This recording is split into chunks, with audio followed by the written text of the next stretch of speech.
দিনটা যে এত ভালো যাবে আগে থেকে ভাবতেই পারিনি।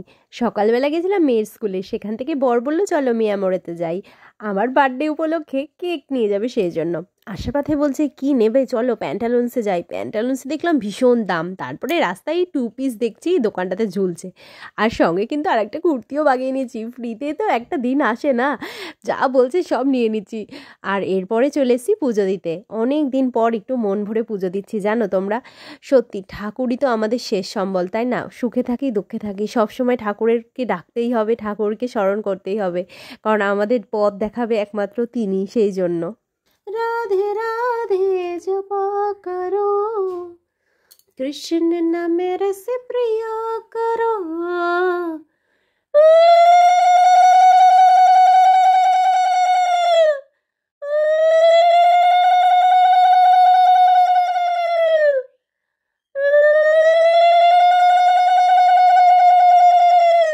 Friends, good morning. সকলে কেমন আছো? আশা করি সবাই খুব ভালো আছো।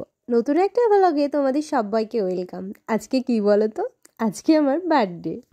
এটা ছিল নিরামিষ, সেই জন্য 3 রকমের ভাজা আর ডাল চাটনি এগুলো রান্না করেছিলাম। শাশুড়ি মার তো পায়ের ব্যথা, সেই জন্য সে রান্নাবান্না করতে পারেনি, কিন্তু আমার জন্য পায়েসটা কিন্তু রান্না করেছে। আর আমি বারণ করা সত্ত্বেও সেটা করেছে। আমার বড় বলল হয়তো ওনাকে করতে, সেই জন্য করলো। আর তো যাই হোক, পায়ে ব্যথা নিয়ে করেছে, আমি খুব খুশি হয়েছি। আর প্রথমবার শাশুড়ি মা কিন্তু আমার জন্মদিনে আমার জন্য পায়েস করলো, সেই জন্য আমি আরও খুশি হয়েছি। এই প্রথমবার আমি আমার জন্মদিনে মায়ের কাছে গেলাম না, শ্বশুরবাড়িতেই থাকলাম। যেহেতু শাশুড়ি মার শরীরটা খারাপ আর মিষ্টুর পরীক্ষা, সেই জন্য আরও যাওয়া হলো না। তো যাই হোক, দিনটা কিন্তু ভালোই কেটেছে। আর বিকেলবেলা ভাবছি সবাই পিছনে লেগেছে, খাওয়া খাওয়াও, নিরামিষে কিছু একটা রান্না করে সবাইকে খাইয়ে দেবো। তো চলো, ব্লগটা কিন্তু কেউ স্কিপ করো না, দেখতে থাকো। খুব সামান্যভাবে হলেও একটু তো সেলিব্রেশন করতেই হবে, সবার মুখের দিকে তাকিয়ে, নয়তো তো সবাই কেউ মানে একদম আমাকে পাগল করে দেবে।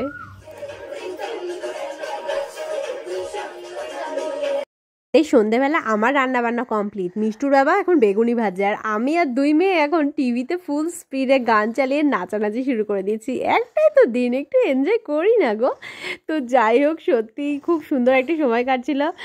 আমি আর দুষ্টু তো ফাটিয়ে নাচ করছি এদিকে। এরপরে কিন্তু সবাই চলে আসবে, চলো চলো বাদবাকি কাজগুলো সেরে নিই।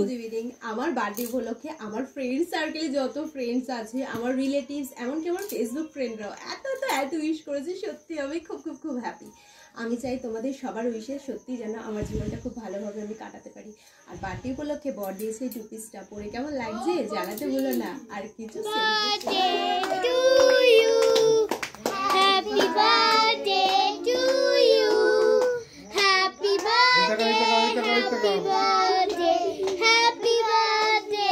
বন্ধুরা, ছোট্ট করে কেকটা কেটে ফেললাম। এরপরে কিন্তু আরও অনেক কিছু আছে, নেক্সট ব্লগে তোমাদের সাথে অবশ্যই সেটা শেয়ার করবো। আজকের মতো ব্লগটা এখানে শেষ করছি। কেমন লাগলো অবশ্যই জানিও। সকলেই খুব ভালো থেকো, সুস্থ থেকো, টাটা বাই বাই। আর সবার জন্য কেক পাঠালাম, অবশ্যই খেয়ে নেই, কিন্তু পরে বলো না আমি যেন কেক পাঠাইনি তোমাদের জন্য, ঠিক আছে? আমি সব বন্ধুদেরকে কেক পাঠিয়ে দিলাম, সবাই কেক খেয়ে নিও। ওকে, গুড নাইট, টাটা।